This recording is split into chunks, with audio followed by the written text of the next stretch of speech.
Muy buenos días a todos y a todas. Gracias por conectarse al webinar del día de hoy, el cual tiene por nombre Pérdidas y duelos en las personas mayores.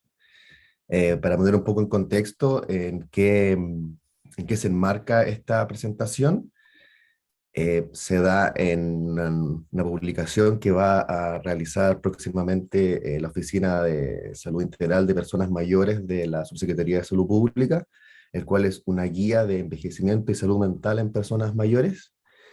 Eh, y dentro de esta guía existen varios capítulos y este tema es uno de ellos. Entonces, para comentarlo un poco más, voy a compartirles una pequeña presentación que tengo para ponerlos darle un pequeño resumen de cómo sería esta guía, los contenidos que tienen y cuándo va a estar publicada para que la puedan utilizar.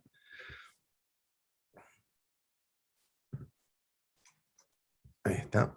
El nombre de la guía, como le había comentado, es Guía del Envejecimiento y Salud Mental en Personas Mayores, ¿cierto? El público objetivo de esta guía es para toda persona o para conocimiento de la red de salud, profesionales técnicos, sociosanitarios, de la salud, estudiantes de las ciencias sociales, u otras personas que en su diario que hacer trabajan o se relacionan con personas mayores y quieran ahondar en el fenómeno del envejecimiento y la salud mental en este grupo etario. El propósito del documento es entregar herramientas teóricas y prácticas sobre el envejecimiento y su relación con la salud mental en personas mayores, y la fecha en la cual nosotros postulamos o pretendemos publicarlas es en septiembre del año 2022, de este año. Actualmente el documento está en diseño para ser diagramado. Se lo vamos a mandar de nuevo a los autores y autoras para que lo puedan ver por última vez y luego ya hacemos la publicación final. Como les había comentado, esta guía tiene tres partes, ¿cierto? Por temas de agenda, cada capítulo lo hizo un autor y una autora distinta, y no todos tienen agenda para poder partir en el orden que tiene esta guía, ¿cierto? De la parte uno, el punto 1.1. Entonces, en ese sentido, no vamos a partir en el orden del documento, pero eso no afecta en nada, solamente que vamos a ir presentando los capítulos en función de la disponibilidad que tengan las personas que escribieron estos capítulos. Y como pueden ver, la parte uno son conceptos generales. El capítulo uno habla del proceso de envejecimiento, ¿cierto? Después algo de teoría asociada al envejecimiento, desde la psicología, sociología, un poco antropología, conceptos generales sobre la psicogerontología, qué es, ¿cierto? Lo mismo con conceptos generales sobre la psicogeriatría, qué es y qué hace, y un capítulo de derechos humanos y personas mayores, ¿cierto? Que ellos también tienen derechos humanos puntuales y específicos consagrados. La parte número dos, están las temáticas relacionadas al envejecimiento de las personas mayores y la salud mental, o sea, porque podrían convertirse en un motivo de consulta o son temáticas que de una u otra manera acrecentan o aumentan o se hacen más presentes en esta edad, como son la relación con el cuerpo y la autoimagen, ¿cierto? A medida que vamos envejeciendo va cambiando nuestro cuerpo y también nuestra autoimagen, el erotismo y sexualidad, ¿cierto? Y este capítulo 2.3, que es justamente lo que nos cita ahora, pérdidas y duelos, ¿cierto? Que es un tema importante en esta etapa, soledad y aislamiento, sobrecarga de cuidadores o cuidadoras en personas mayores, que también es importante, situaciones de violencia y maltrato a las personas mayores, y situaciones de emergencia y desastre, ¿cierto? Accidente, terremoto, etcétera. Y por último, en la parte 3 son los problemas y trastornos frecuentes en las personas mayores, ¿cierto? Y consumo de alcohol en personas mayores, tabaquismo y sobordaje, trastornos del sueño, trastornos del estado de ánimo, trastornos ansiosos en la persona mayor, conducta suicida, delirium, síndrome confusional agudo, trastorno neurocognitivo mayor o demencia, y por último, evaluación neuropsicológica en personas mayores. Como pueden ver, es una guía bastante larga, en el sentido de completa, más que larga, bastante completa, porque tiene un poco de todos los capítulos. La extensión son 320 páginas, por eso decía lo largo, porque cada capítulo tiene más o menos 20, 22, 25 páginas, y todos tienen introducción, antecedentes del problema y algunos tips.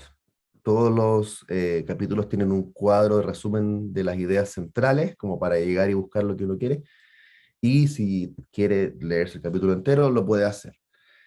Entonces, nosotros tenemos organizado que cada uno de estos temas sea una transferencia técnica como la de hoy día, y hoy día vamos a partir con el capítulo de pérdidas y duelos. Y a medida que tengamos las otras transferencias técnicas agendadas, que van a ser una vez al mes, les vamos a ir a hacer llegar las fechas para que puedan sumarse. Y todo esto va a quedar grabado y lo vamos a poder compartir. Bien. Quiero presentar a ustedes a Daniela Dumala. Ella es psicóloga clínica, es doctora en psicología y magíster en antropología y desarrollo, ¿cierto? Es profesora asociada del Departamento de Psicología de la Facultad de Ciencias Sociales de la Universidad de Chile. También es investigadora del Centro Interdisciplinario de Envejecimiento Saludable, CIES. También es investigadora del Centro de Gerociencia, Salud Mental y Metabolismo, GERO. Así que Daniela, muchas gracias por estar acá. Para mí es un honor presentarte y poder escuchar tu presentación. Hola Alejandro, buenos días a todos y todas las que nos están escuchando. Eh, que no los voy a poder ver, estoy dándome cuenta, solamente sé que están ahí. Entonces, pero bueno, vamos a tratar de que sea lo más interactivo posible. No, yo no sé, Alejandro, si pueden ir haciendo preguntas entre medio, o se hacen al final, o van en el chat y tú me avisas. ¿Cómo lo podemos hacer para...? Las preguntas las van anotando en el chat y al final de tu presentación las vamos a ir respondiendo, Ah, las voy a ir perfecto. leyendo y tú las respondes. Tú ves la parte, ya, perfecto. Entonces Sí, pueden ir haciendo las preguntas en el chat. Ya, sí, ok. Bueno, entonces, a ver, lo primero, lo técnico. Voy a tratar de compartir pantalla. ¿Dónde está? Aquí. ¿Se ve? sí. Sí, perfecto. Ya. Bueno, lo otro que te iba a pedir, Alejandro, si cuando me queden como unos 10 minutos, avísame, porque yo de repente me puedo extender y no quiero abusar de los tiempos ni nada, y para que haya tiempo para que podamos aclarar dudas o comentarios también de las personas que están, de repente quieran compartir alguna experiencia de algo parecido a lo que han escuchado, ¿ya? Súper, yo te aviso. Entonces, tú me avisas nomás y hagámoslo bien, digamos, coloquial en ese sentido, ¿ya? Sin, Ya, sin complicar. súper. Bueno, lo primero, agradezco la invitación a participar en esta instancia de capacitación. Tengo la impresión, por lo que vi en algunos saludos que aparecieron en el chat, que hay personas, tal como tú dijiste, de distintas disciplinas, que les toca trabajar con personas adultas mayores, por una u otra razón. Entonces, tener conocimiento sobre algunos aspectos esenciales de la psicogerontología puede ayudarles también a que esta interacción sea más fácil, más fluida, y puedan ayudar de mejor manera a quienes, digamos, les consultan o les toca encontrar en sus trabajos. Así que voy a tratar de tener un lenguaje lo menos psicologizado posible, o cuando algo no se entienda, por favor, me avisan, ni un problema, ¿ya? Para que esto nos sirva a todos y a todas. Bueno, por lo que entiendo, esta es la primera capacitación que tienen respecto del manual. Entonces, bueno, claro, partir con pérdidas y duelo es como decir, vamos a entrar en una temática espantosa, que es el envejecimiento, y de entrada vamos a partir con algo triste y tremendo.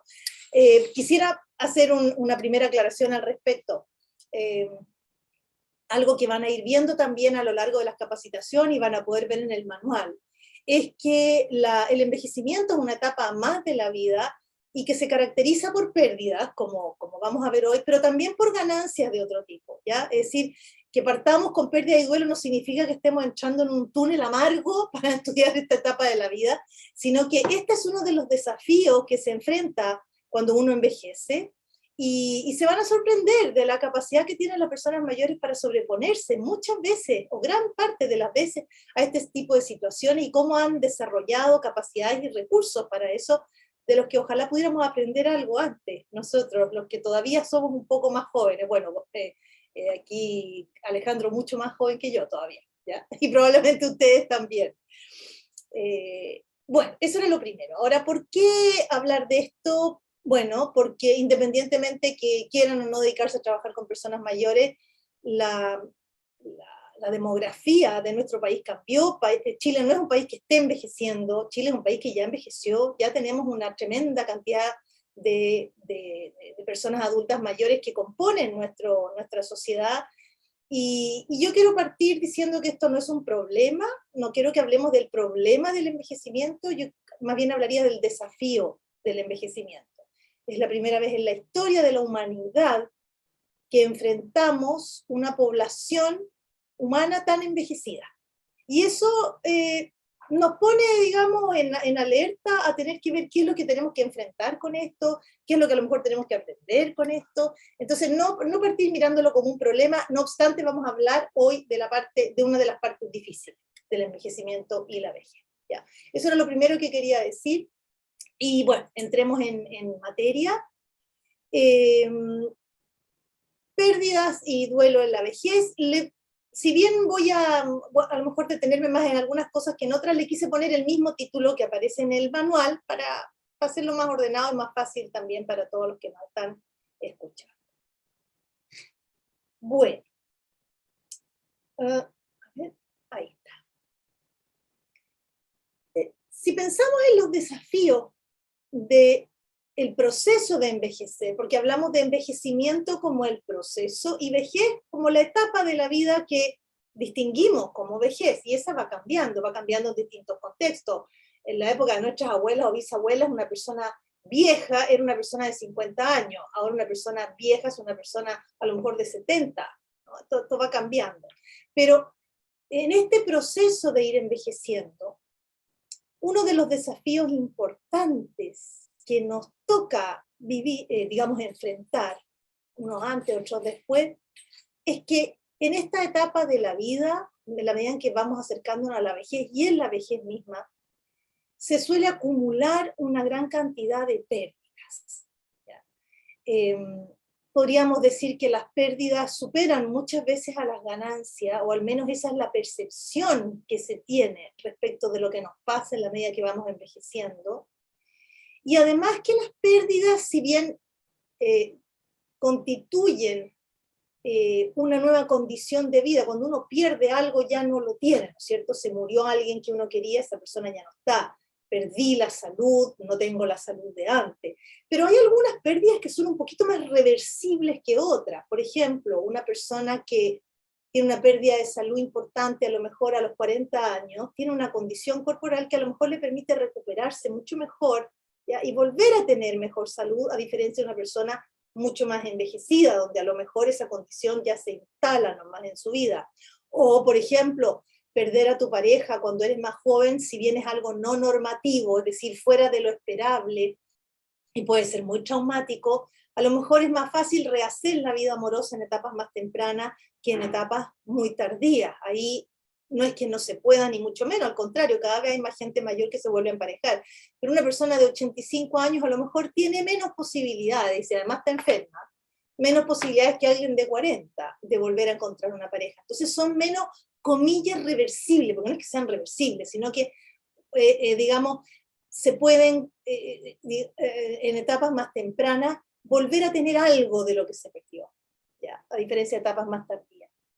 Y por supuesto, en la medida en que vamos acumulando pérdidas, las pérdidas son situaciones que no queremos vivir, ¿ya? No son algo que rico de tener una pérdida, ¿no? La pérdida es un cambio, lo podemos entender como un cambio en nuestra vida, un cambio que sentimos y evaluamos como negativo en nuestra vida, y que tiene poca chance de ser revertido, es decir, que nos deja muy pocos espacios de control, es algo que se nos sale del control, no lo podemos arreglar a nuestra pinta, ¿ya? Por eso hablamos de pérdida. Entonces, lo primero que quiero decir acá es que la pérdida la define el que la vive. Por ejemplo, jubilar, para algunas personas es una pérdida. Gente que no quería jubilar, yo he escuchado personas, yo me dedico a trabajar con personas adultas mayores, yo he escuchado personas que me dicen, yo no jubilé, a mí me jubilaron, me sacaron. gente que me dice, Daniela, estoy asustada porque voy a cumplir 60 años y donde yo trabajo, a los 60 todos para afuera.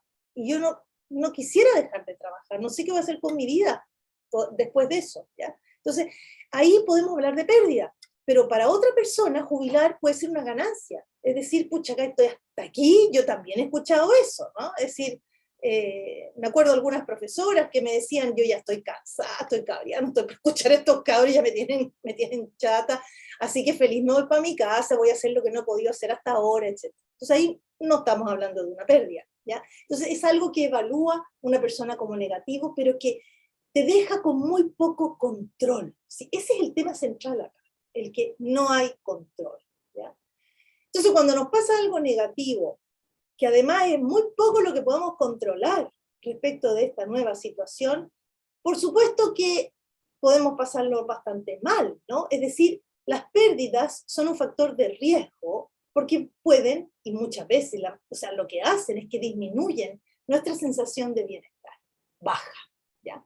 ¿Por qué? Porque es algo negativo que nos ocurre, que no queremos vivir y que no podemos controlar, ¿ya? Entonces, el riesgo es la disminución del bienestar subjetivo en las personas que viven la pérdida. Y esto se da más en la medida que vamos envejeciendo. Ahora, ¿cuáles son o cuáles podrían ser las situaciones que podríamos describir como pérdidas, ¿ya?, en la vejez? Yo les traje acá una categorización de las pérdidas asociadas al envejecer, que esto fue fruto de una investigación que yo hice hace muchos años atrás, donde quería conocer, porque si uno pesca la literatura, en general, la literatura internacional te habla de pérdidas sociales, pérdidas por muerte de alguien, digamos el típico duelo, ¿no? Porque si te muere alguien, pérdidas económicas, después encuentras otro paper, otro artículo, y te aparece descrito de otra forma. Entonces, yo me di cuenta que no había como una categorización clara respecto de las pérdidas y que se superponían unas con otras, ¿ya? Entonces, una de las cosas que quise hacer fue ver, bueno, ¿cuáles son las experiencias que las personas adultas mayores, acá, nuestras, chilenas, ¿ya? Es una muestra nacional, reconocen como una pérdida asociada a su etapa de envejecimiento? Si no es la pérdida porque yo perdí a mi mamá cuando tenía 5 años, no. Estamos hablando de las pérdidas que las personas asocian al hecho de estar envejeciendo o que ocurren en su etapa de vejez, ¿ya? Es decir, vinculadas a la vejez. Entonces, le pregunté a la gente, esa fue la investigación, preguntarle a las personas adultas mayores, de un grupo de personas adultas mayores. Esto fue una investigación cualitativa porque había que hacer una clínica de esto, no habían instrumentos para ir a medir en muestras más grandes, justamente era una de las carencias. Entonces, bueno, a ver, primero levantemos información. Entonces, con entrevistas en profundidad a hombres y mujeres mayores de distintas edades, de un nivel socioeconómico medio, en un sentido amplio, urbano, eso sí, tengo que decir. Ahora, la mayoría de las personas adultas mayores es urbana, pero es cierto que acá la ruralidad se nos queda afuera, lo reconozco absolutamente. Y eso es un tema también interesante de poder conocer, porque a lo mejor hay experiencias ahí muy distintas. Bueno, entonces, preguntándole a las personas, a ver, cuénteme, ¿ya? Y una vez que tuve todas las entrevistas, levantamos categoría, es decir, a ver, ¿en qué se parece esto, a esto, a esto, a esto? Todo esto apunta como al cuerpo, a la salud, etcétera. Entonces, vamos a hablar de una pérdida de la capacidad o de la salud física. Que lo que está en color debajo es como una suerte de frase, estas son inventadas por mí, que representan un poco las verbalizaciones que yo escuché, ¿ya? Entonces, como a ver, ¿cómo podemos ejemplificar esto? ¿Ya? Y yo diría que la pérdida de la capacidad y o de la salud física, en el fondo es que el cuerpo ya no me deja hacer lo mismo que antes, ¿ya? Me duele, hay algo que no tengo, hay alguna mutilación por alguna enfermedad, no tengo la energía de antes. Ahora, esto puede ser, por eso es que es pérdida de capacidad y o salud, porque es la sensación de que el cuerpo está con una pérdida que puede ser por una enfermedad, pérdida de salud, claramente, o simplemente porque me siento más viejo o más vieja. Yo me acuerdo de una persona que me decía, Daniela, yo estoy caminando en la calle y siento que voy caminando rápido, de repente pasa la gente joven al lado mío y me adelantan súper rápido. Y ahí me doy cuenta que no camino como antes, que estoy más lento, que me canso más que antes. Ahí yo no puedo decir que sea una enfermedad propiamente tal, sino que es, podríamos hablar de desgaste material, es decir, la sensación de que el cuerpo ya no me deja hacer lo mismo que antes. O, por ejemplo, el cuerpo ya no me deja comer lo que yo comía antes. Me acuerdo de algunos que me decían, pucha, a mí el doctor me dice, no coma esto, no coma esto, no coma esto, no coma esto. Entonces, atroz me decía, como que no puedo disfrutar porque el cuerpo no me deja disfrutar como antes. Acá cabe también en los cambios en la sexualidad cuando son vividos como pérdida. Por ejemplo, la pérdida de rendimiento en lo sexual, que algunos hombres tienen algunas dificultades de erección, por ejemplo, y se asustan con eso, se sienten incómodos con eso, sienten que a lo mejor su pareja no está bien con lo que a ellos les pasa, o al revés, mujeres que también sienten que su respuesta no es como antes, el interés no es como antes, y eso le puede traer algún tipo. Cuando es vivido eso como pérdida, como algo que yo quisiera pero no está resultando, hablamos de pérdida. Cuando es algo que a alguien no le da mayor importancia, entonces no hablamos de pérdida, pero es algo relativo al cuerpo, ¿ya? A eso le vamos a llamar pérdida de la capacidad o de la salud física. Después tenemos una segunda categoría de pérdidas, donde caben muchas experiencias que podríamos titular pérdida de la calidad de las relaciones afectivas. Mis relaciones no son como antes. ¿A qué me refiero con esto? Por ejemplo, no me vienen a ver. Sí, tengo nietos, pero cuando eran chicos se pasaban acá todo el domingo conmigo, pero ahora que están grandes, son adolescentes, quieren estar puro con el pololo, la polola no vienen nunca. O se fueron a vivir lejos mis hijos por temas de trabajo, entonces ya no tengo las relaciones de antes.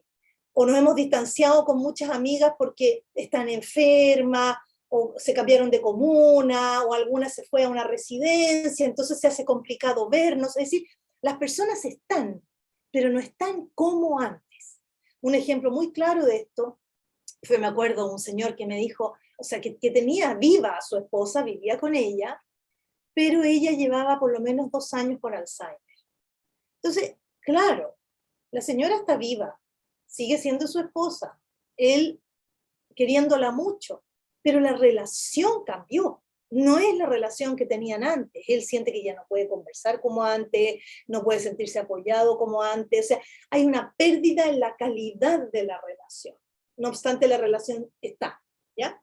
Esa es la pérdida de la calidad de las relaciones afectivas. Ojo que a uno le puede pasar esto también estando joven, ¿eh? No es que sean exclusividad de la etapa de la vejez, sino que son las más descritas en esta etapa. La tercera es la más evidente, ¿no es cierto? La muerte de seres queridos. Ya no están los de antes. Generalmente es la pareja, la viudez, pero también a veces una persona mayor puede perder un hijo estando ya mayor, estando envejecido, el único soporte que tenía además. Y lo que ocurre también, como estamos viviendo mucho más que antes, es que también acá está la muerte de los padres. Es decir, una persona de 65 años puede perder a su madre o a su padre mucho más envejecidos. También hay un duelo ahí. Pero generalmente es la pérdida de la pareja y la pérdida de amistad. Eso uno lo escucha mucho. Me acuerdo de una señora que me decía, pero Daniela, ¿pero con quién quieres que me junte? Si mis amigas están todas muertas. Ella tenía 90 y algo. Están todas muertas y la que está viva está en una silla de ruedas que no puede salir de su departamento y vive lejos. ¿Ah? Pérdida por muerte de seres queridos. En una cuarta categoría podríamos hablar de todas aquellas experiencias que tienen el denominador común de que la persona se siente más excluida socialmente. Es la pérdida de la integración social. Es no ocupar el mismo lugar social que antes. Por ejemplo, un profesional que tenía no sé, un cargo más o menos importante en su organización, y bueno, después jubila, se va para su casa, deja ver a los amigos, empieza a envejecer más, y ya siente que no es tratado con el respeto de antes.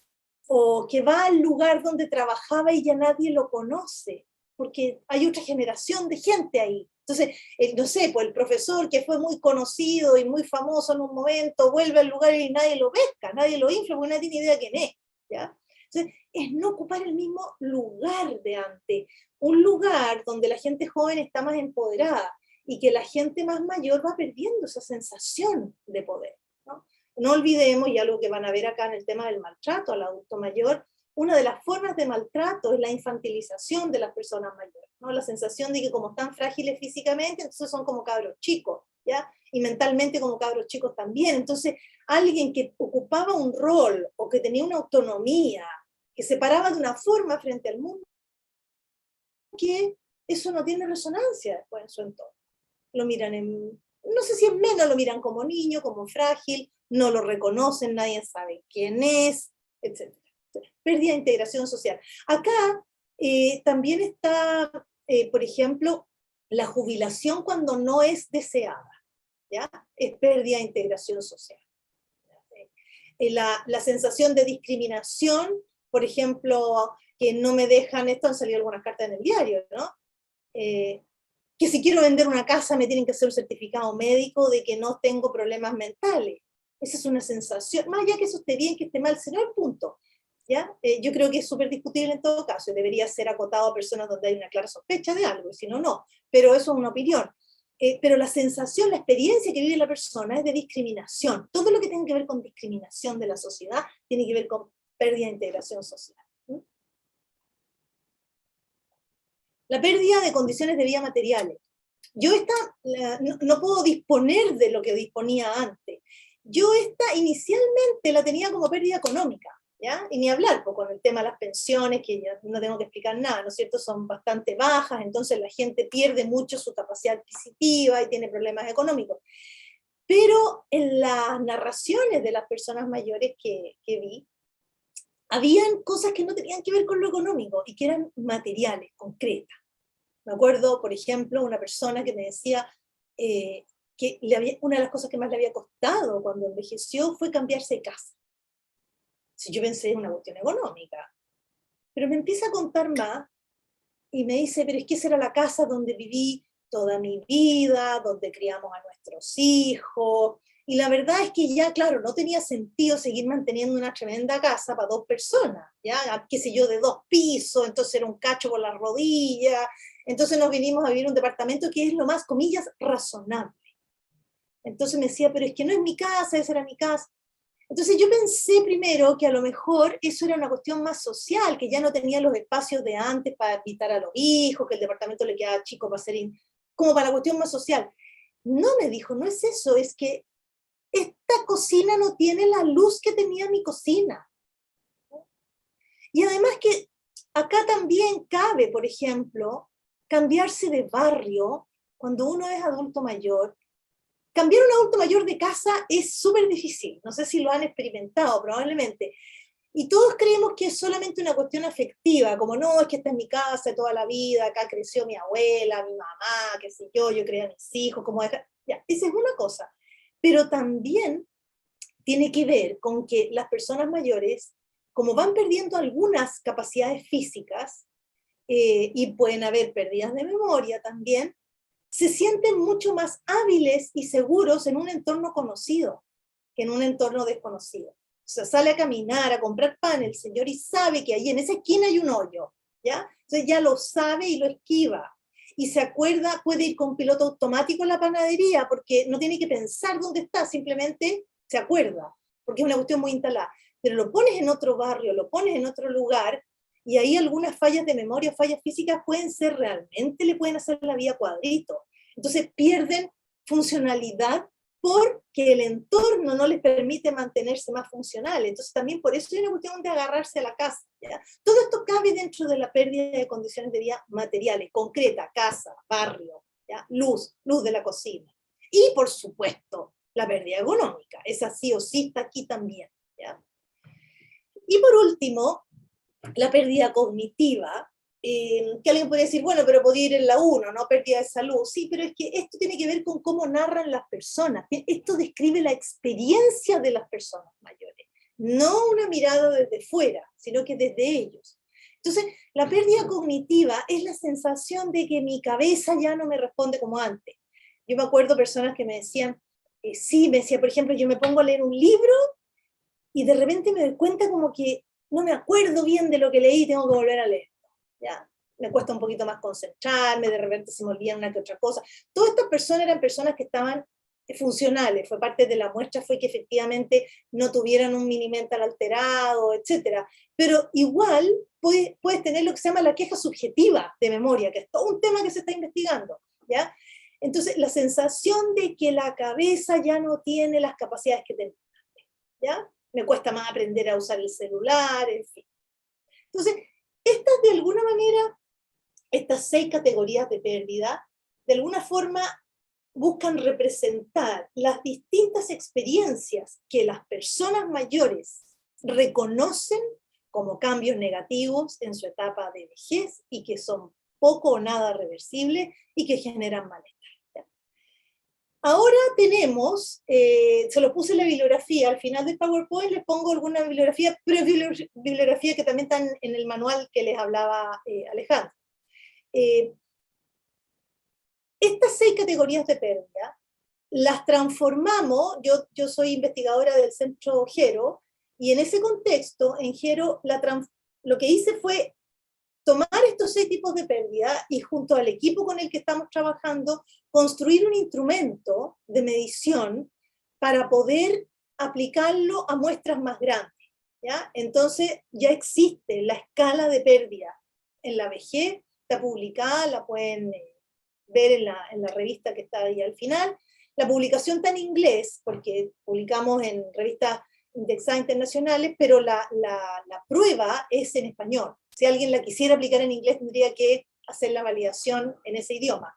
Pero en el mismo artículo aparece en castellano la frase correspondiente, si no me equivoco, aparece la frase en castellano. Y si no, me mandan un correo y yo se las paso.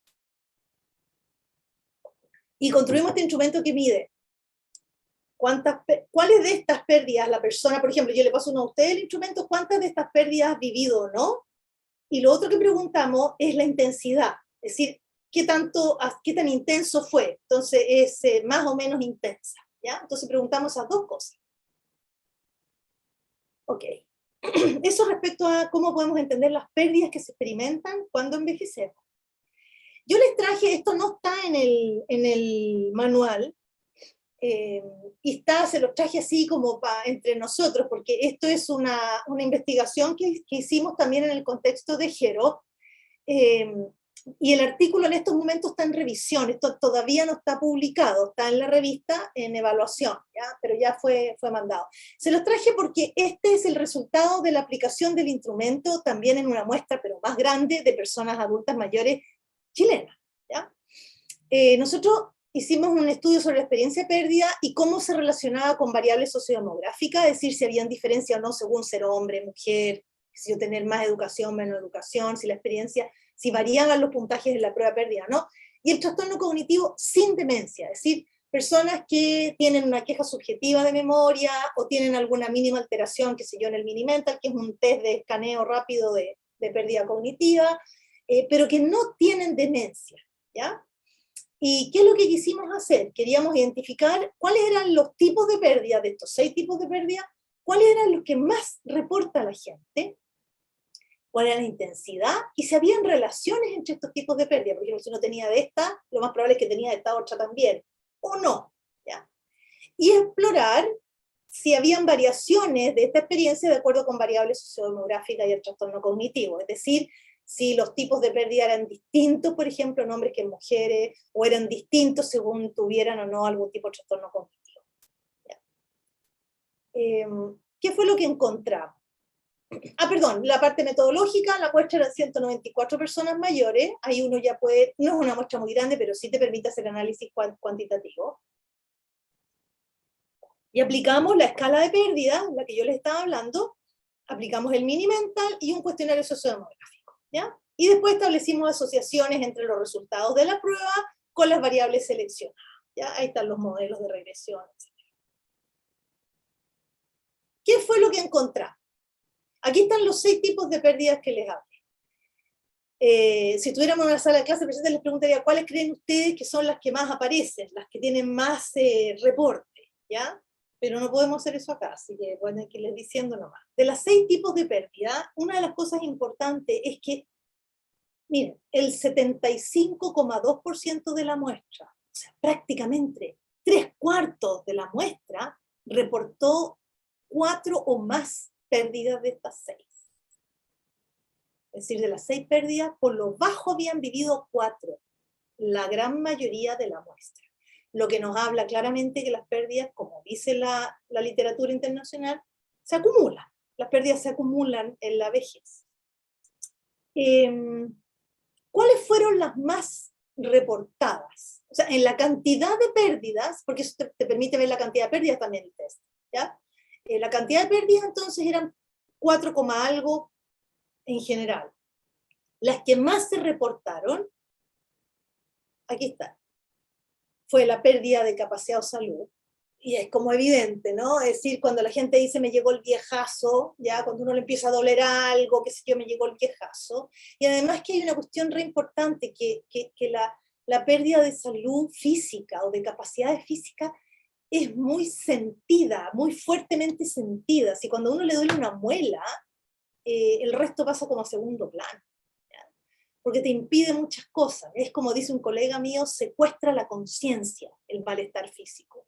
Entonces, el 92% de la muestra reportó pérdida de capacidad o salud física. Y la pérdida por muerte de seres queridos fue, perdón, esa fue mayor, lo que pasa es que entre 92 y 93% es lo mismo. ¿Ya? Esas fueron las 2 más reportadas. Las más comunes entonces son la muerte de seres queridos y la pérdida de salud física. Pero miren las otras. La pérdida cognitiva, 81%. La pérdida de condiciones de vida materiales, 62%. Después sigue la pérdida de calidad en las relaciones afectivas. Y la menos reportada, pero igual el 51%. O sea, en el fondo, si esto fueran elecciones así como fáciles, habría ganado, ¿cierto? 51%, la pérdida de integración social. O sea, por la menos reportada, la reporta más de la mitad de la muestra. ¿Ya? Entonces, claramente tienen aquí una incidencia que no es menor. ¿Qué pasó con la intensidad? Es decir, ¿qué tan severo no es sentido o fue sentida esta pérdida? Y acá hay una cuestión interesante. Miren, nosotros dividimos las respuestas en 2 grandes categorías. La intensidad había sido media alta o media baja, ¿ya? Porque podía ser baja, media y alta, pero discriminaba mejor si lo agrupaba. Fíjense que la más, comillas, intensa es un 24% menos. Es decir, 24% de la muestra encontró que la pérdida de salud física era de una intensidad media alta. El resto la puso en media baja. Esto le sigue, por supuesto, la muerte por seres queridos, 22% media alta. Y los otros porcentajes ni hablar, son súper chicos. ¿Qué nos dice esto? Que parece que hay más cantidad que intensidad de cada una. ¿Ya? Es decir, es más la acumulación, que a lo mejor, ahora, esto, ojo, no significa que no pueda haber una intensidad muy fuerte para alguien, que a uno se le muera un ser querido, para algunas personas puede ser de una intensidad altísima y mantenerse así de alta mucho tiempo, ya como vamos a ver. Para otros es una cuestión procesada y ya no tiene el peso, ¿ya? Que uno pensaría. Algunas relaciones, aquí traje una cuestión muy general nomás, la pérdida de salud se asociaba mucho con la pérdida cognitiva. Si los que reportaban pérdida de salud física o capacidades físicas, reportaban también bastante la pérdida cognitiva. Estas 2 se relacionaban con la pérdida de las relaciones afectivas. O sea, andar mal de salud y con pérdidas de memoria, por decir, parece que se vincula con que tus relaciones afectivas ya no las sientas como antes tampoco. Si uno lo piensa, no es raro, ¿no? Y obviamente es todo esto con la pérdida de integración social. ¿Ya? Entonces, probablemente aquí la posibilidad de retrotraerse, de aislarse, aumenta cuando la 1 y la 6 aparecen como de manera significativa. Algunas asociaciones con las variables sociodemográficas, las mujeres reportamos más tipos de pérdida que los hombres. La pérdida de condiciones de vida material y la cognitiva eran más en las mujeres, y mayor intensidad en la de salud o capacidad física. Los niveles educacional y menor ingreso familiar se asociaba a tener puntajes más altos en la escala total, es decir, en mayor acumulación y mayor intensidad de pérdida. O el puntaje total de la escala junta cantidad de pérdidas con intensidad de pérdida. ¿Ya? Entonces, menos educación y menos ingresos se asociaba a una experiencia de pérdida mayor. Y la satisfacción con la red social, porque le preguntamos, ¿usted tiene hijos, tiene nietos, tiene amigos, y los ve, no los ve, en fin, amortiguaba la experiencia de pérdida en cantidad e intensidad. ¿Ya? O sea, el punto de la red afectiva es bien importante. Si pensamos que la soledad en la vejez es una de en la nueva pandemia, ahí hay una cuestión re importante. ¿Qué pasó con el trastorno cognitivo?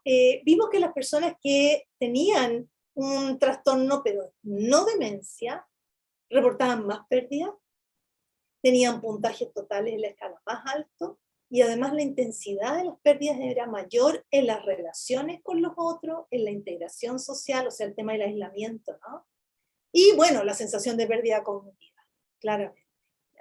Aquí da un poco para conversar, es decir, podríamos decir que la experiencia de pérdida en esta muestra, ojo, es una muestra que permitió hacer estos análisis, pero igual sigue siendo una muestra pequeña todavía, ¿ya?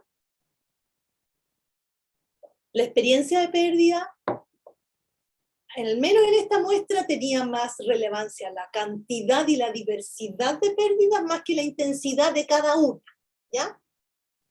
El bienestar entonces probablemente se asocie más a la acumulación de diversas pérdidas.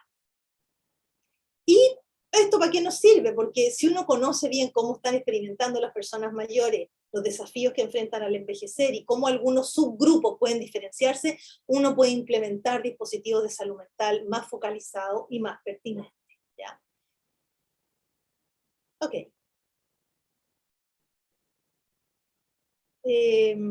Yo no sé si hay algunas preguntas hasta acá. Ah, no, las dejamos al final.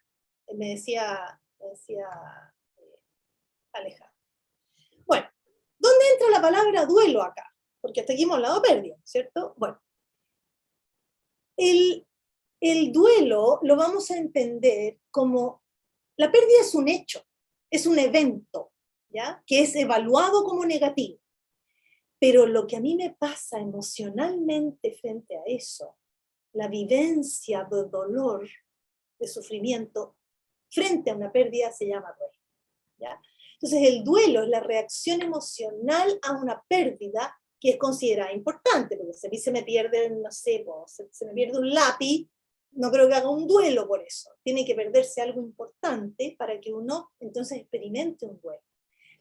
¿Qué quiero poner acá? Que la palabra duelo, en un sentido técnico, aplica a cualquier reacción emocional ante cualquier pérdida que es importante.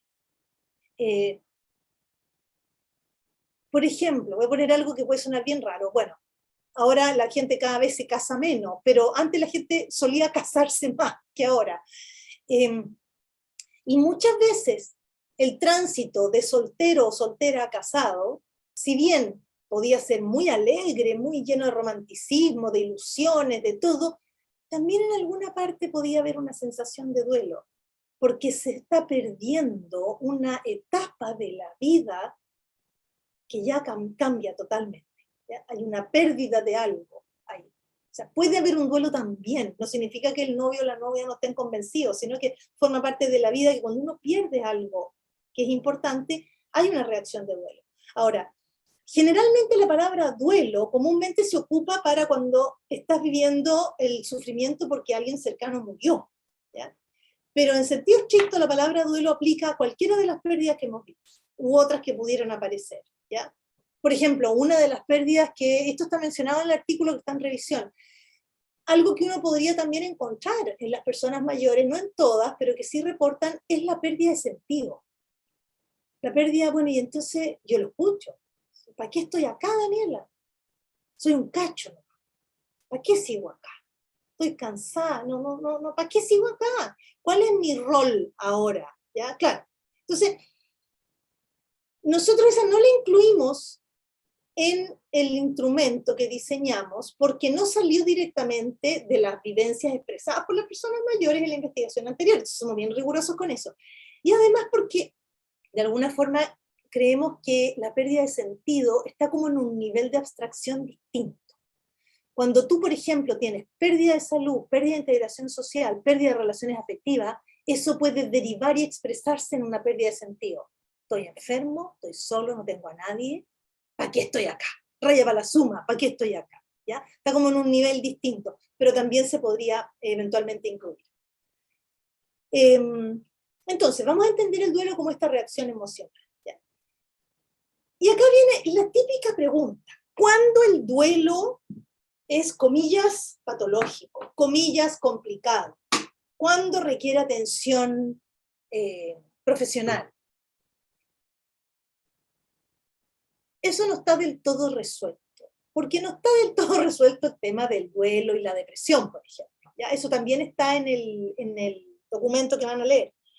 Actualmente, el DSM-5, que es un manual de clasificación diagnóstica de trastornos mentales, señala que vamos a hablar de que podrían haber problemas de salud mental, o sea, desarrollar una depresión o un trastorno de angustia importante, ¿ya? Y podríamos hablar de que estamos en riesgo de eso cuando el proceso de sufrimiento y las dificultades adaptativas que hay, cuando alguien está con un duelo reciente, no sigue trabajando igual que antes, generalmente, ¿ya? O no quiere ver a nadie, deja de comer o come mucho más, o sea, hay una serie de comportamientos asociados a ese proceso que es normal, ¿ya?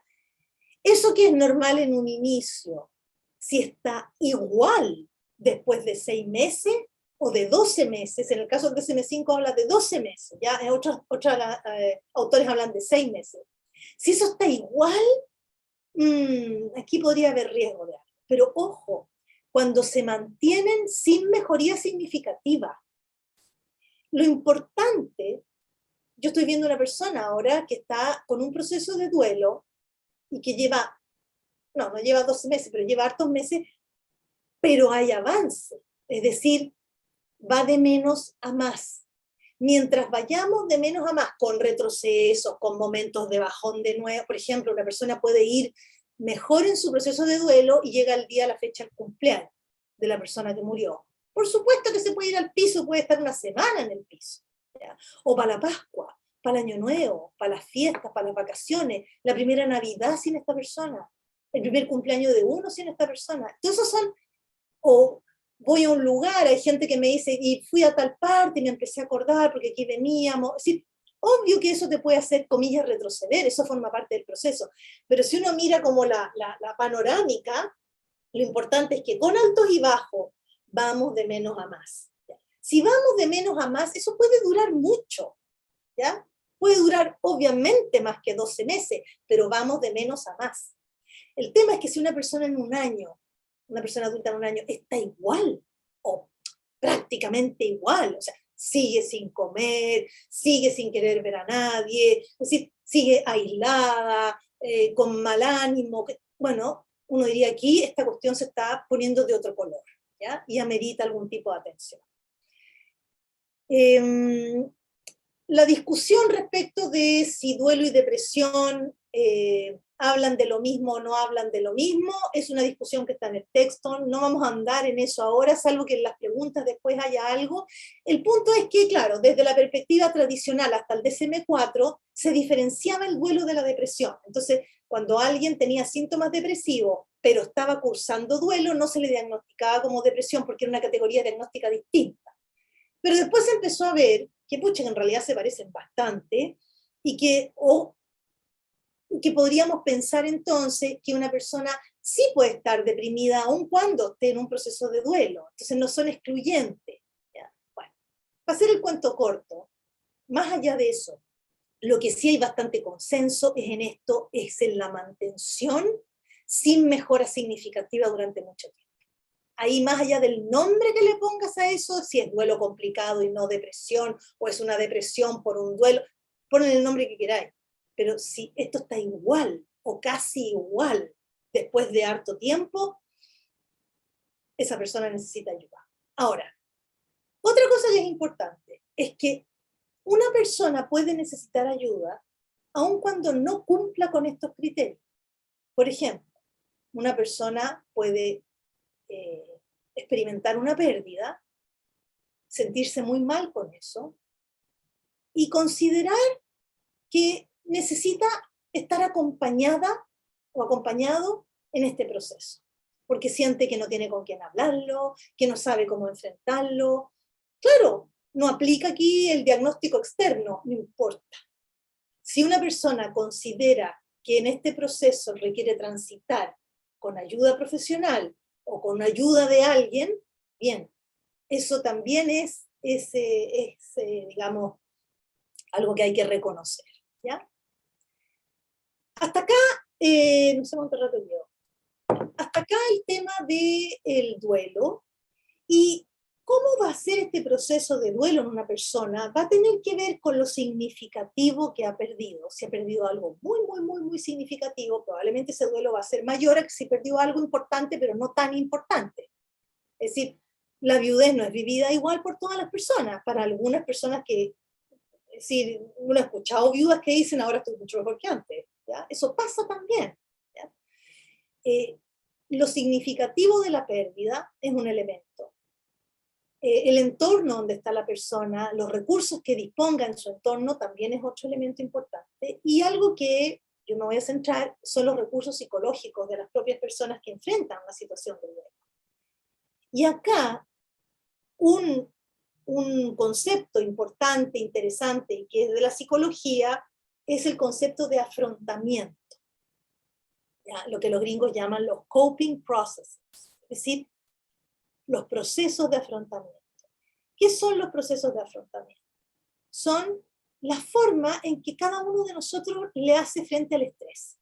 Eso es. Hay personas que van a la pelea, hay personas que se arrancan, hay personas que se congelan, ¿no? Estas son como las tres respuestas muy básicas de la evolución de los organismos vivos, ¿no es cierto? Lo que se llama fight or flight or freezing, es decir, pelear, arrancarse o congelarse, ¿no? Disociarse de alguna forma. Son como las respuestas más fundamentales, pero sobre eso se han construido un montón de otras respuestas mucho más sofisticadas, dadas por nuestra cultura y nuestro desarrollo cognitivo.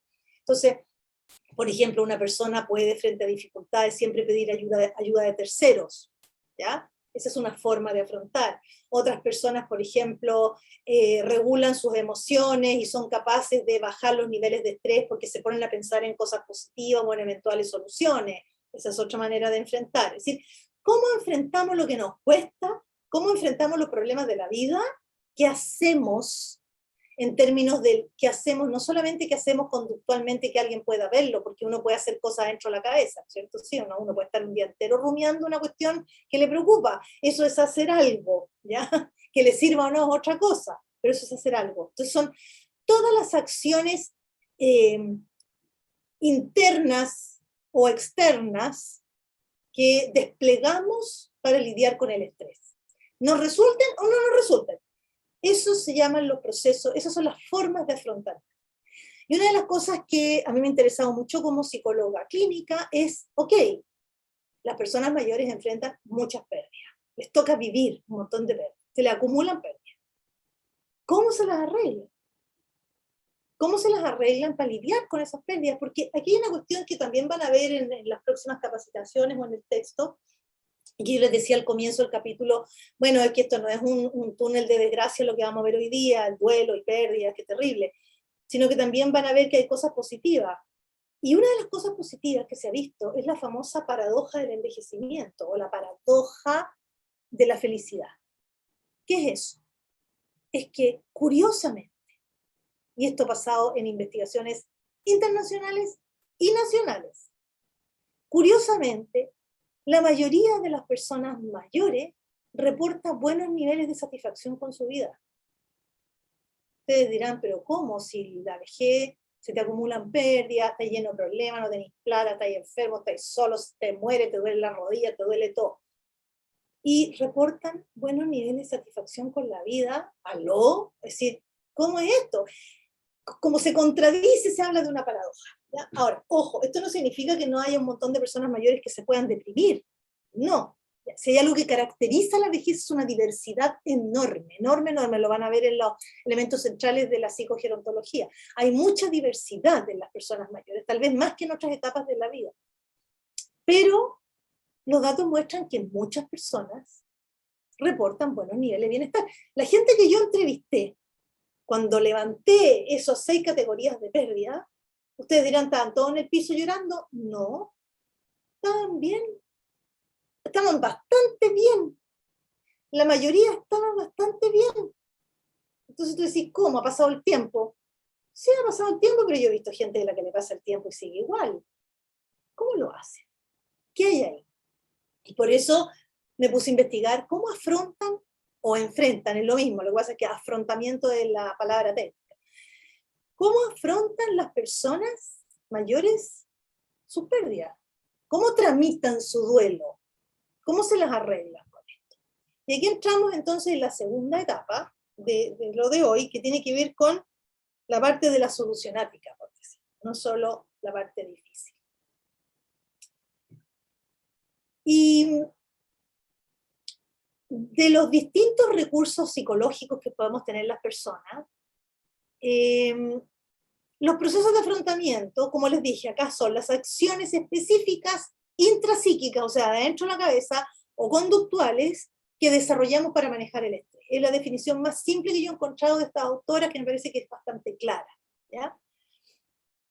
Cuando hablo de recursos psicológicos, y entre ellos los procesos de afrontamiento, porque también hay otros, por ejemplo, hay rasgos de personalidad, hay algunas personas que tienen la fortuna de ser menos estresables que otras, ¿ya? Eso se llama que tienen menos niveles de neuroticismo. Me carga la palabra, pero los niveles de neuroticismo tienen que ver con qué facilidad yo me estreso, me pongo nerviosa, me asusto, me puedo bajonear, ¿ya? Y eso tiene que ver con nuestro sistema nervioso, con nuestra herencia y también con toda la vida que hemos tenido, pero hay unas cuestiones bien constitutivas, ¿ya? Si uno ve 2 guaguas chicas y eso se llama temperamento, antes que se instale la cultura, una que llora todo el día y la otra que está plácida, bueno, hay una que salió afortunada y la otra le va a tocar un poco más pesado. Hay cuestiones que tienen que ver con eso. O sea, cuando hablamos de rasgos de personalidad, estamos hablando de características relativamente estables en nuestra vida, que se pueden mejorar, modular, lo que tú quieras, pero son características más o menos estables. ¿Por qué me interesó a mí los procesos de afrontamiento? Porque son cambiables, ¿ya? Son, esto venía en otra lámina, pero no importa. Son recursos que las personas pueden adquirir. Entonces son modificables, a diferencia de los rasgos de personalidad que son menos modificables. Pero una persona con, por ejemplo, altos niveles de neuroticismo, es decir, con mucha facilidad para estresarse, para ponerse ansiosa, para asustarse, eventualmente para deprimirse o bajonearse, si esa persona desarrolla estrategias de afrontamiento más saludables, va a andar mejor. Por ahí puedo hacer algo, porque acá lo importante es qué podemos hacer, ¿ya? Porque decirle, mire, usted tiene alto nivel de neuroticismo, que Dios lo acompañe, no sirve, ¿ya? Sirve más ver, bueno, entonces, ¿qué hago? Dado qué, ¿ya? Y por eso los procesos de afrontamiento son interesantes. La definición del afrontamiento que yo les traje no es la única, pero todas las que van a ver apuntan a lo mismo.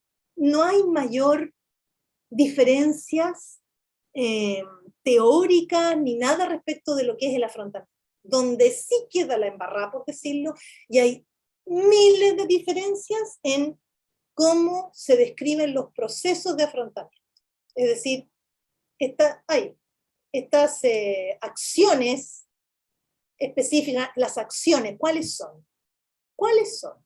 Bueno, hay unos autores hicieron una revisión de cómo se ha estudiado el afrontamiento y vieron que había más de 400 acciones descritas y más de 100 formas de categorizarla. Comprenderán que con eso el enredo es patagüino. Entonces, hay distintas maneras de describir estos procesos. Ahí es donde empieza a quedar un poquito la embarrada. Pero yo me agarré de unos autores que están ahí, no lo voy a leer porque no soy capaz de pronunciar el primero, el segundo sí, Renner, ¿ya? Que se dedican al tema del envejecimiento y hicieron una categorización de dos grandes modos, que me parece que es bastante útil poder verlo así. Los modos asimilativos de afrontamiento y los modos acomodativos de afrontamiento. Como dos grandes categorías donde se inscriben los. No es que si una persona tiene de uno no va a tener del otro, puedes tener de los dos, puedes tener muy poco de los dos también. Los modos asimilativos, la palabra no dice mucho, pero yo quise ser lo más textual al origen del texto, ¿ya? Los modos asimilativos son todas aquellas acciones que emprendemos para cambiar la situación que no nos gusta, ¿ya? Es decir, ¿cuándo uno despliega un afrontamiento? Cuando la experiencia que tengo, es decir, cuando lo que yo quiero, las metas que yo tengo, poco y nada tienen que ver con la realidad que estoy viviendo, ¿no es cierto? Entonces lo que hago es, cambio la realidad, la ajusto a lo que a mí me interesa. Por ejemplo, no sé, tengo 10 kilos de sobrepeso, lo que yo quiero es tener 10 kilos menos, esa es mi meta, mi realidad es que tengo 10 kilos de más, hago una dieta, voy a una nutricionista, cumplo la dieta y bajo los 10 kilos, ¿sí? Tengo que enfrentar un examen, una prueba que es difícil, ¿ya? No sé mucho, quiero que me vaya bien, pero no sé mucho, por lo tanto mi realidad me muestra que no sé lo suficiente, entonces me largo a estudiar como loca, me pongo súper matea, y entonces ahora sé algo. Es decir, arreglo la situación, tengo control sobre la situación y por lo tanto la ajusto la realidad a lo que yo quiero. Hasta ahí vamos bien. El punto es cuando eso no se puede. Se murió la persona que yo quería, ¿y qué voy a hacer? No la puedo resucitar. Me diagnosticaron una enfermedad progresiva, una enfermedad neurodegenerativa, me diagnosticaron un Parkinson. El Parkinson, si bien puedo tomar medicamento y todo para retardarlo, es una enfermedad que no tiene cura en términos que a alguien se le quite el Parkinson. Es una enfermedad que va para adelante, más lenta, menos lenta, con más dificultades, con menos dificultades, lo que tú quieras, pero va para adelante, ¿ya? Cuando nos encerraron con el tema de la pandemia, había que encerrarse nomás, con todas las pataletas que podían haber, lo que uno quiera, pero había que encerrarse. Es decir, hay hartas situaciones en la vida, la verdad es que más de las que uno cree, que no podemos controlar. Y adivinen ustedes dónde están las pérdidas. Están ahí.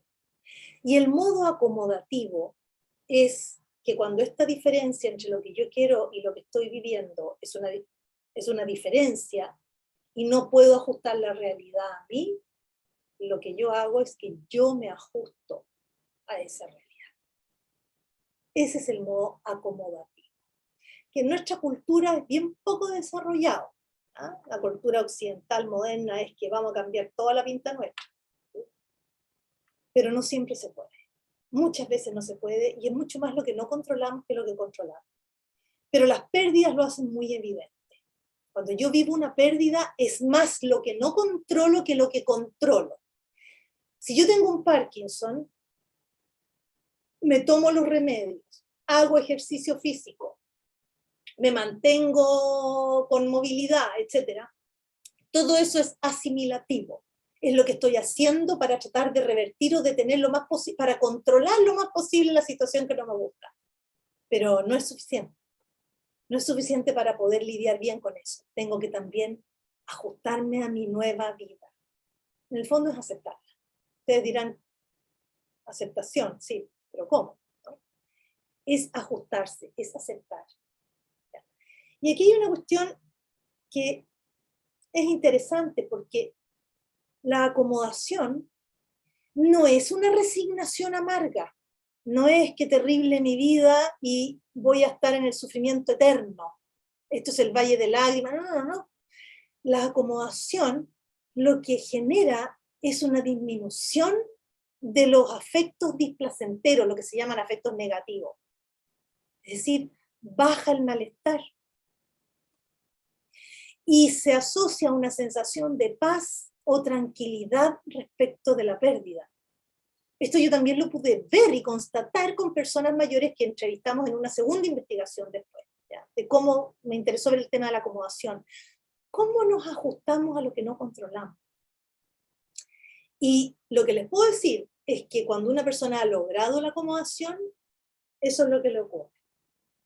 ¿Ya? Es decir, no es el resignado así amargo, no, ahí no hay acomodación, ahí hay otra cosa, ahí hay resistencia. ¿Ya? Y les traje acá el paradigma de esto. Acepta, no es resignación, pero nada te hace perder más energía que el resistir y pelear contra una situación que no puedes cambiar. No es fácil. No nos enseñan a esto, nos enseñan a asimilar en general, ¿ya? Y esto es algo que uno a veces lo aprende un poquito a patada en la vida, si es que lo logra aprender. Es esta aceptación en paz. La verdad es que cuando uno le pone resistencia a algo inevitable, si uno lo mira desde el punto de vista de la física, ¿no? El desgaste es brutal. Es muy desgastante estarle poniendo resistencia a algo que no puedes controlar. En cambio, respirar hondo y aceptarlo, uno dice, pero es que eso me hace peor. No, suelta, relaja y disminuye el estresor. Es tanto que hasta en el dolor crónico eso ayuda, por ejemplo. Cuando las personas se relajan, ya, ok, la cuestión, y dejan de resistirse tanto, disminuye el estrés. Y como disminuye el estrés, disminuye un poco el dolor. Un poco, no es que se les vaya, pero disminuye. Entonces, el tema de la acomodación. Pero acá, yo me acuerdo que dije que interesante esta cuestión de la acomodación, pero ¿cómo lo hago? Suena re bonito, ¿no? El Dalai Lama, genial. Es como si me pusieran la Teresa Calcuta, claro, bien, bien por ella que llegó ahí, pero ¿cómo llego yo? Una simple mortal, ¿ya? Que me han enseñado que uno es más feliz en la vida si las cosas son como uno quiere. Eso es lo que uno respira desde que nace, ¿ya? Al menos en la sociedad moderna. Cuando estábamos en la Edad Media no era así, era otro el escenario. Entonces la pregunta es cómo se logra la acomodación, porque y a mí me empezó a surgir esto desde la experiencia clínica, cuando yo tenía personas mayores que me decían, Daniela, sí, yo sé que tengo que aceptar esto, pero ¿cómo lo hago? ¿Cómo logro aceptarlo? ¿Cómo llego ahí a estar en esa tranquilidad y en esa paz? ¿Ya? O al menos cerca de eso. Y que me disminuyan, por lo tanto, niveles de estrés y me sienta mejor y tenga mejor bienestar. ¿Cómo recupero mi bienestar finalmente? Entonces, dijimos, bueno, preguntémosle a los adultos mayores, nuevamente. Hicimos una investigación para ver qué procesos ayudaban. Y acá hay una cuestión que quiero aclarar antes. La acomodación y la asimilación no es que sean enemigas entre sí. Es más, pueden tributar una a otra. A ver, una persona puede tener grandes capacidades para acomodar y también muchas capacidades para asimilar. O bajas y bajas, o alta y baja, baja o alta. ¿Ya? El punto es cómo vamos logrando equilibrar lo que hay que aceptar con lo que podemos cambiar. ¿Ya? Y los autores, estos con ese apellido impronunciable que les puse hace un rato, Brandstätter creo que es, así creo que se dice, y Renner, ellos señalan que a diferencia de la asimilación, la acomodación no es algo que uno decida o controle. Es algo que simplemente ocurre cuando ya ninguna asimilación te resulta. Es decir, cuando te queda otra. Sí, entonces, si uno se queda con eso, uno diría ya, entonces hay que puro esperar nomás que eso llegue o venga. El punto es que puede no llegar o no venir. Sí, está bien, yo creo que esos autores tienen razón en lo que dicen.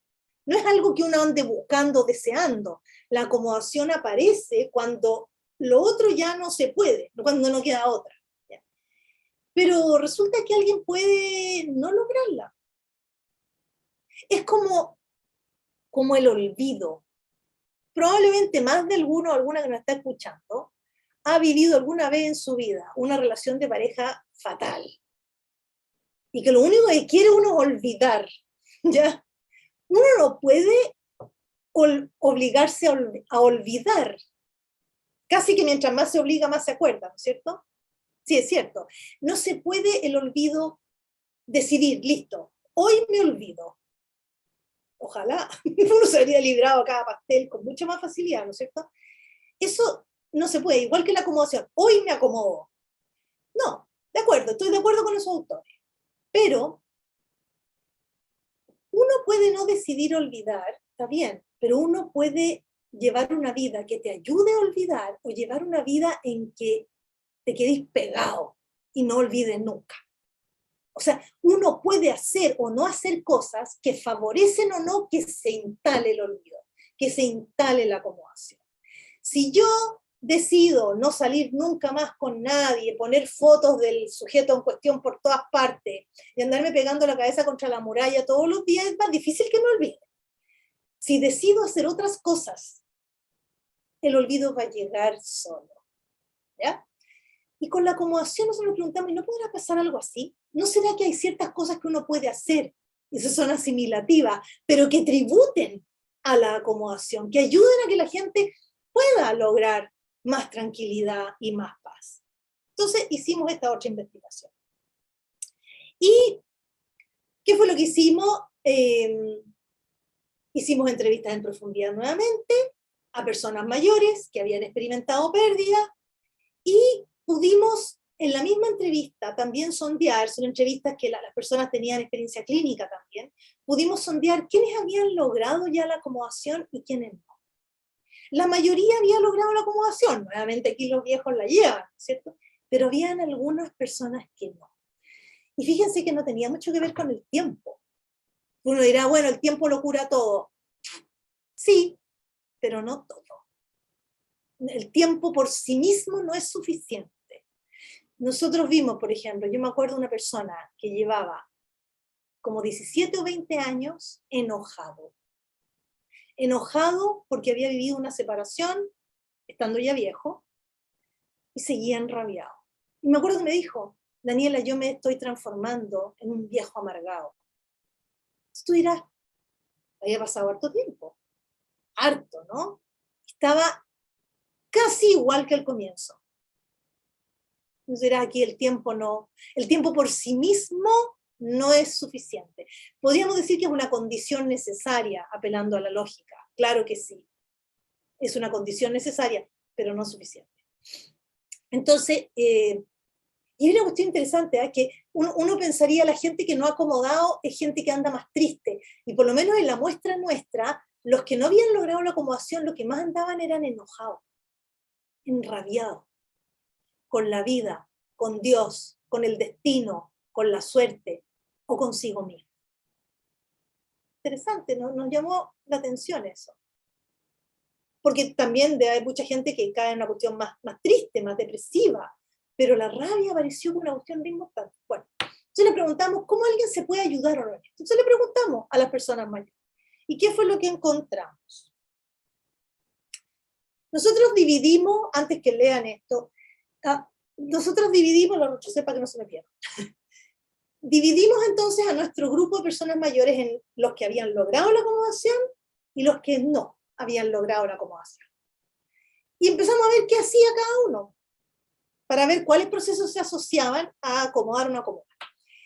Y vimos que había una serie de procesos que contribuían a la acomodación, a este ajuste en realidad, y otros que no ayudaban. Porque los procesos de afrontamiento en sí mismos no son buenos o malos, depende para qué se usen y en qué contexto, ¿ya? Entonces vimos eso. Y tampoco era que los que no acomodaban no hacían nada de los que acomodaban o al revés, era un tema como de recurrencia, ¿ya? Es decir, los que no acomodaban utilizaban mucho más mecanismos de afrontamiento que no resultaban efectivos. Y los que acomodaban también ocupaban mecanismos no efectivos, pero ocupaban mucho más mecanismos que sí eran efectivos. ¿Ya? ¿Qué fue lo que vi? ¿Cómo estamos del tiempo? Ya estamos terminando. ¿Estamos bien, Alejandro? Estamos súper bien. Estamos súper bien, ya. Entonces puedo explicarlo un poquito, porque como no todas las personas son psicólogos, psicólogas, puede quedar medio... Vimos que habían muchas formas de afrontamiento que eran efectivas, ¿ya? Anticipar, por ejemplo. ¿Sí? Yo sé que me van a jubilar, así que me voy a preparar, por ejemplo. Ojo, yo sé que vamos a envejecer, así que preparemos. ¿Ya? Reconocer, ustedes dirán reconocer. Sí, reconocer, aunque no lo crean, no es tan fácil. Es ver lo que hay. Esto es así. No es de otra manera. No le voy a poner color rosado, nada. Esto es así. Esta es la realidad que me toca vivir. Verla en toda su dimensión. Eso no es fácil y tampoco pasa de buenas a primeras. Hay mecanismos de negación, por ejemplo, o que podríamos llamar de escape, como están en poco efectivo, que hacen que uno retire absolutamente la conciencia de la pérdida, y eso es normal en un comienzo, ¿ya? Tragarse una pérdida no es fácil, requiere tiempo, pero el poder ir reconociendo, esta es mi realidad, ayuda muchísimo. Distraerse también. Es decir, no estar todo el tiempo mirando la pérdida, darse un espacio para ver una película, para hacer algo grato, es decir, sacar de la conciencia, del foco de la conciencia la pérdida y poner el foco en otras partes y darse respiro, darse descanso, darse algo grato y después volver. Eso es distraerse sanamente. Aceptar la experiencia emocional. Esto es vivirse la pena. Llorar lo que hay que llorar. Angustiarse lo que hay que angustiarse. Y si uno requiere apoyo para eso y contención y ayuda, perfecto, hágalo. ¿Ya? Pero aquí no nos vamos a poder saltar la pena. Hay una imagen muy bonita de un autor que se llama Niemeyer, que habla del duelo. Y dice que el duelo es como transitar por un túnel oscuro. Que la única manera de salir del túnel es caminando a través de él. Yo lo he ocupado mucho esa imagen con pacientes, porque es aceptar que aquí hay un proceso que duele y por el que hay que caminar. ¿Ya? O sea, aceptar la experiencia emocional, pero también regular las emociones. Es decir, y también lo dice el Niemeyer muy bonito, dice, la experiencia emocional que es displacentera, es difícil, es como mirar el sol.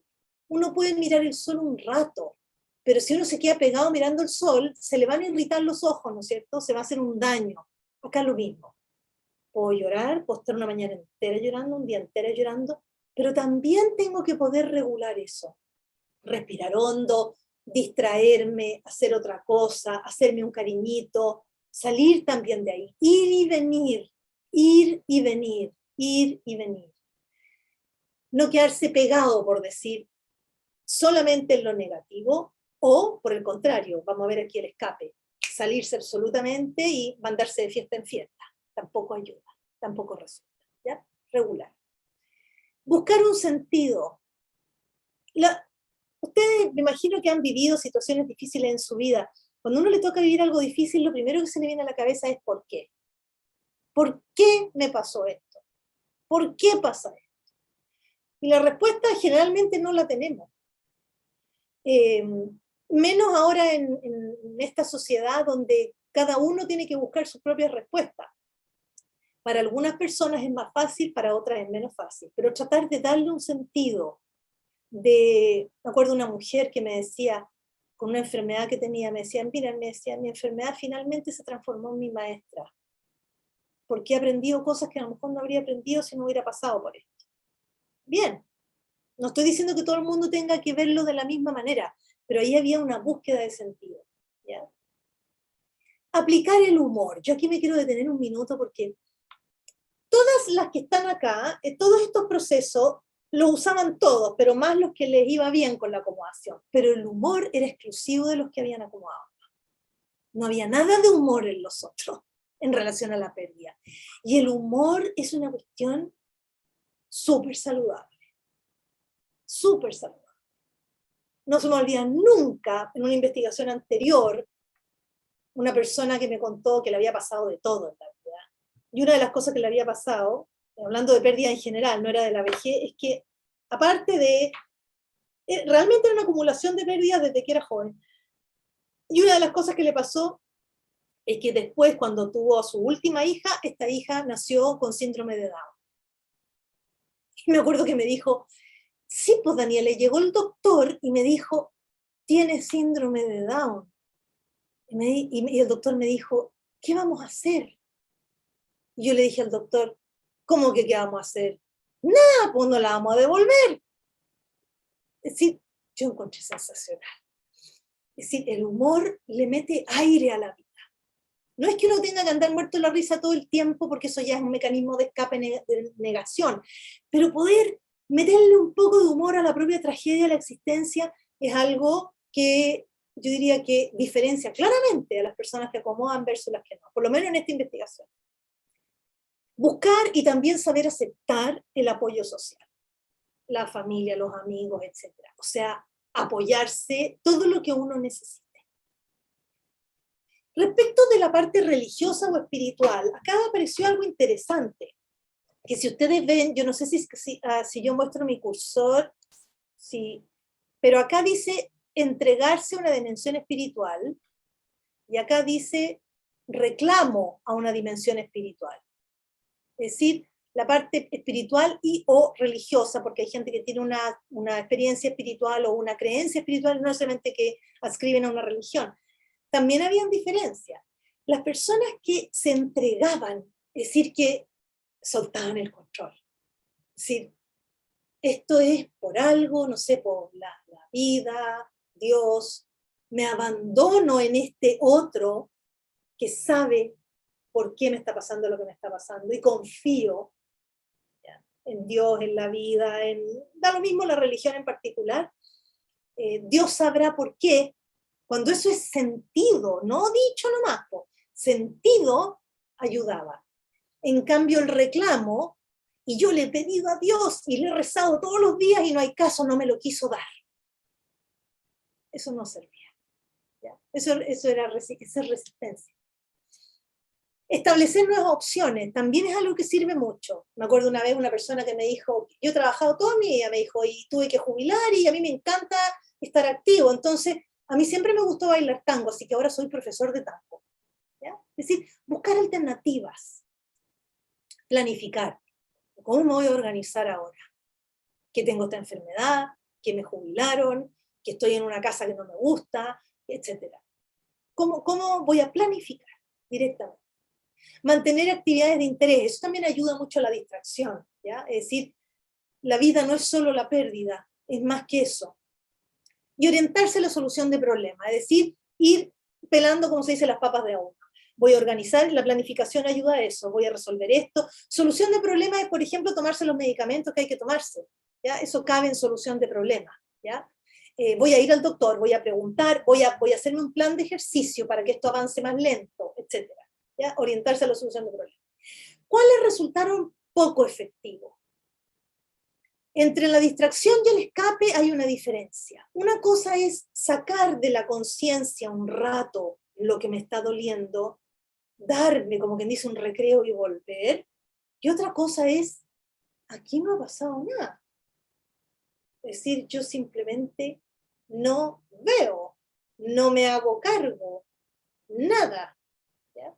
Que puede ayudar en un comienzo, pero después te impide adaptarte a una nueva condición de vida. Eso es el escape o la negación. Por el contrario, la rumiación es todo lo contrario, es no me lo puedo sacar de la cabeza.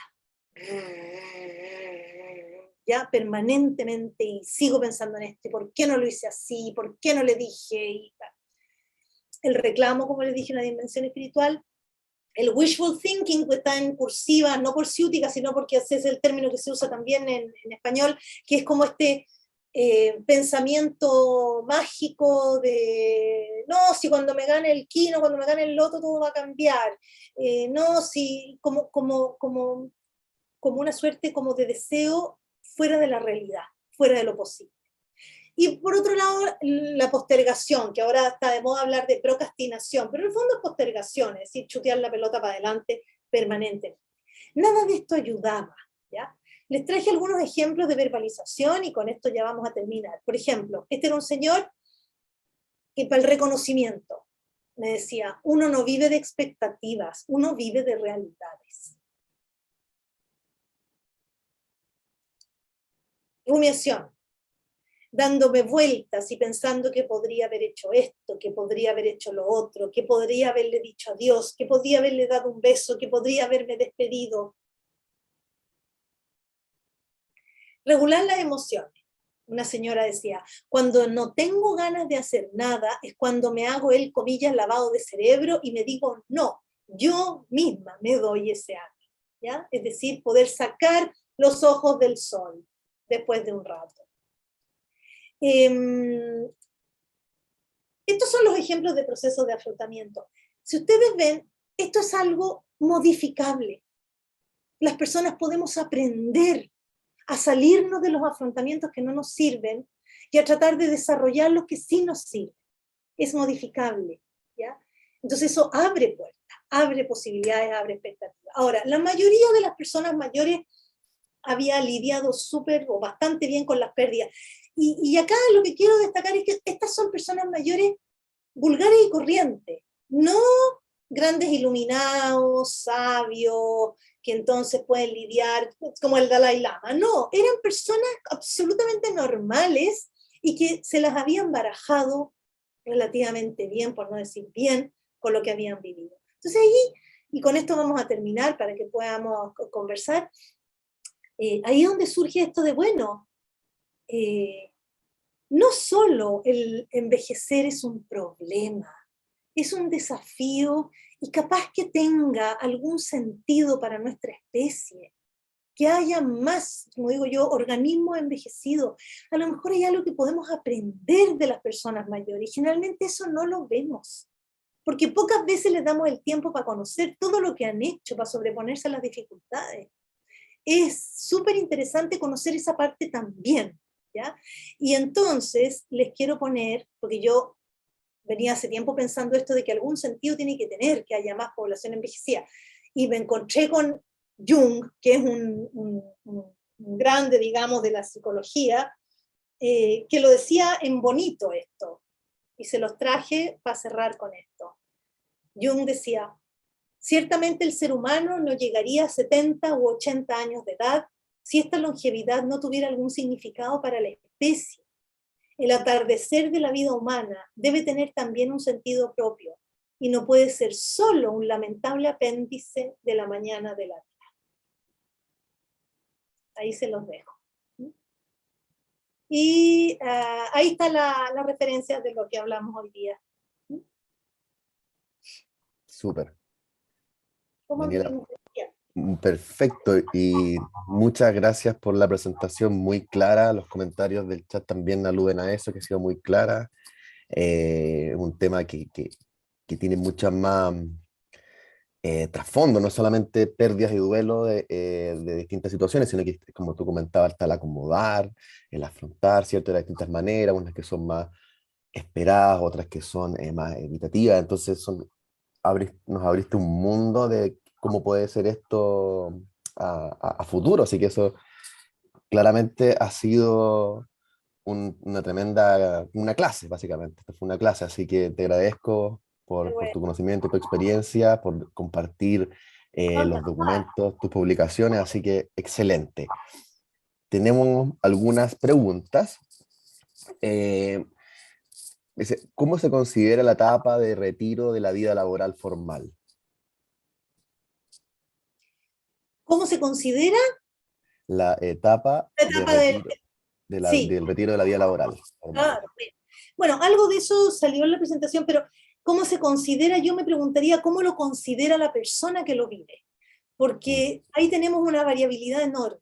Como les decía, hay gente que está esperando jubilar, que retirarse de la vida laboral formal, que está esperando eso porque está cansada, porque no le gusta lo que trabaja, porque, en fin, y lo va a poder hacer y eso va a ser, digamos, algo que no va a vivir, al menos inicialmente, como una pérdida. Ahora, después de unos 2 años de qué rico no tener jefe, empiezan las preguntas. ¿Y ahora qué hago? ¿Ya? Pero al menos inicialmente hay personas que lo están esperando.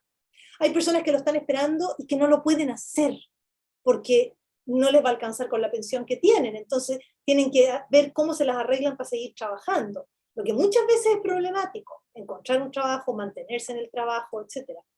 Y hay otras personas que claramente no quieren dejar de trabajar. O sea, tenemos una diversidad enorme respecto de eso. Ahora, sí lo que yo he visto es que independientemente de cuántas ganas tenía alguien de trabajar o no trabajar, o seguir trabajando formalmente o no, lo que aparece es la pregunta después de ¿ahora qué hago? Porque muchas personas mayores, yo diría que cada vez más, el tema de la abuelidad no termina de llenarles la vida. Se sienten activos, jóvenes todavía para hacer un montón de cosas y no tienen espacio ni posibilidades.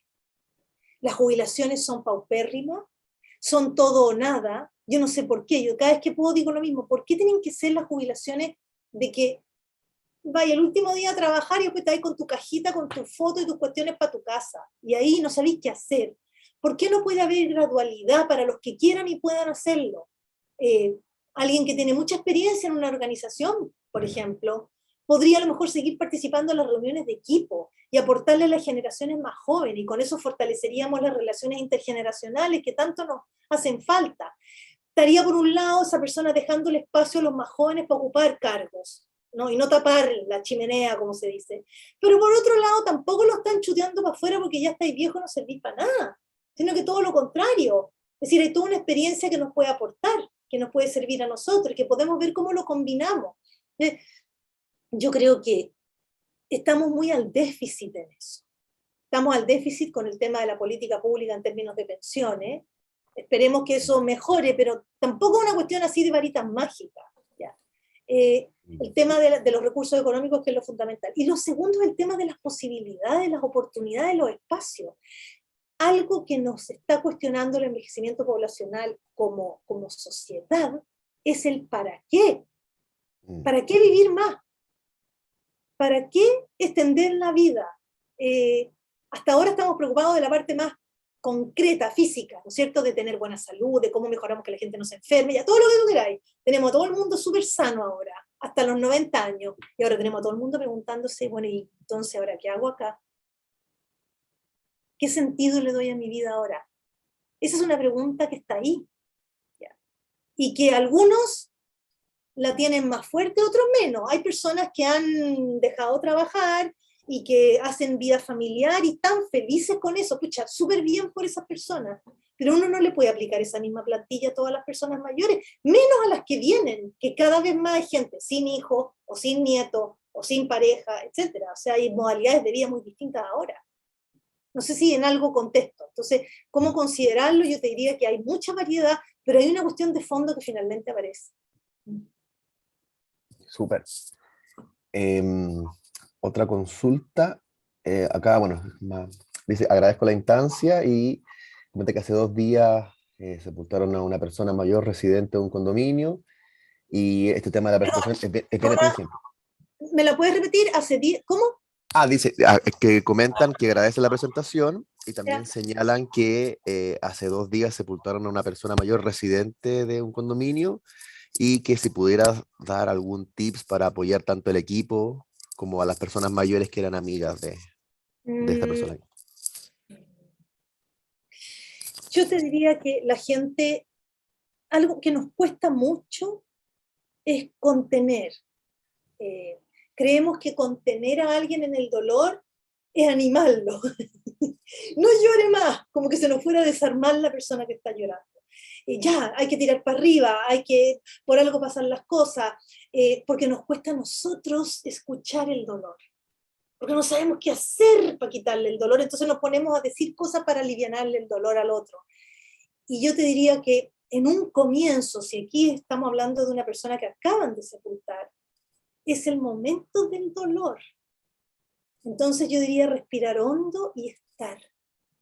Poder acoger el dolor del otro es poder sentarse al lado y acompañar y respetar ese dolor y decirle, es difícil, te duele, era una persona importante para ti. Es como que te hubieran despojado de algo. Porque hay un momento para llorar y nos cuesta, por Dios que nos cuesta, esa parte de la existencia. Fíjense que antiguamente, en los funerales, en el campo sobre todo, ¿no? Yo me di una tesis súper bonita que se llama Morir en la vejez, de una mujer española. Antiguamente, si de partida todos los niños iban a los funerales, porque la muerte formaba parte de la vida. Si tú te encontrabas con un cortejo, tenías que seguirlo. En cambio, ahora uno anda en el auto, uno quiere que pase rápido la gente del funeral para pasar la luz roja. O sea, nos hemos separado lo más posible de esta dimensión del dolor y del sufrimiento, nos anestesiamos como sea, desde píldoras o shopping, ¿no es cierto? Cuando uno estaba bajoneada, muy ir de compra, ¿ya? Es decir, está bien si la distracción forma parte de, pero también tiene que haber un espacio para lo otro, y ahí es donde muchas veces la gente que está viviendo el dolor no tiene. Entonces yo diría que el equipo, si hay un equipo de profesionales que van a acoger a las personas de esta comunidad, ese equipo de profesionales después reúnanse entre ustedes y acompáñense en lo que les pasó, porque contener a alguien con dolor también afecta, y uno también necesita ser contenido. Esa sería mi recomendación. Súper, excelente, muy buena recomendación, Daniela. Y tenemos un par de preguntas más y siguen llegando comentarios de felicitaciones y agradecimientos en el chat. La otra consulta dice, respecto a la investigación que realizaste, si hay resultado de 2 o más tipos de pérdidas asociadas en forma conjunta y no por separado, o si hay correlación entre ellas. Bueno, algo mencioné de que se había visto que había una relación entre el reporte de la pérdida física y la pérdida cognitiva. Generalmente las personas que reportan una reportan la otra también, ¿ya? Ahí había una asociación. Y estas dos se asociaban además con pérdida en las relaciones afectivas significativas. ¿Ya? Entonces, y finalmente en pérdida de integración social. Una de las cosas que uno puede pensar es que cuando empezamos a sentir que el cuerpo no nos da, que nuestra cabeza no es como antes, también nos empezamos a sentir más solos y más solas. Y nos vamos replegando también. Hay poco espacio para las personas que no están bien de seguir conviviendo. ¿Por qué no van a poder seguir conviviendo? Y si hay que repetirle 10 veces algo, uno se le repite 10 veces. No sabemos hacer eso. Yo me acuerdo tanto de una persona que conocí hace tiempo, que ya falleció, y que tenía problemas auditivos. El tema de la sordera es brutal, ¿eh? O sea, realmente la sensación de aislamiento que te puede dar es enorme. Yo me acuerdo que ella me decía, Daniela, yo voy a las reuniones familiares los domingos, me quedo callada nomás, porque no alcanzo a entender lo que hablo. Y si lo pregunto, termina irritando a los demás, porque usted sabe que cuando tú tienes problemas auditivos, los ruidos de fondo son fatales, ¿ya? Entonces, se terminaba aislando. O sea, ahí hay algo que tenemos que ver y hacernos cargo. Ojalá salga el artículo luego para que podamos ver en detalle las otras asociaciones. Sí. Entonces los veo para que lo acepten.